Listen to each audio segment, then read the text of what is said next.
বন্ধুরা, আমাদের রাজা রানীর বেবিটা অনেক বড় হয়ে গেছে। আর রাজা রানীর বেবিটার একটা নাম রাখতে হবে। আমি আপনাদের কাছে জানতে চাই যে আপনারা কোন নামটা দিলে ভালো হবে, আপনারা কমেন্টে জানাবেন।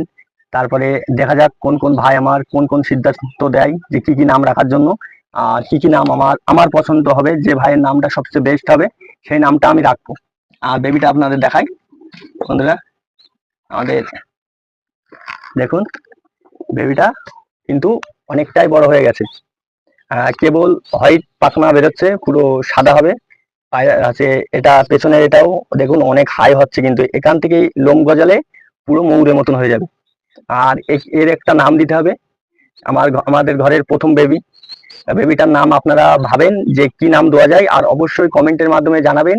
আর বন্ধুরা, আমাদের এই বেবিটা যদি আপনাদের ভালো লাগে অবশ্যই চ্যানেলটা সাবস্ক্রাইব করে বেল আইকন অন রাখবেন। আমাদের দেখা যাক বেবিটা কতটা মানে কেমন হয়, কতটা সুন্দর হয়, ওর বাবা মার থেকে ভালো হয় কিনা। ঠিক আছে, ওকে ওর বাসায় রেখে দিলাম, একটু বাইরের দিকটা লক্ষ্য লক্ষ্য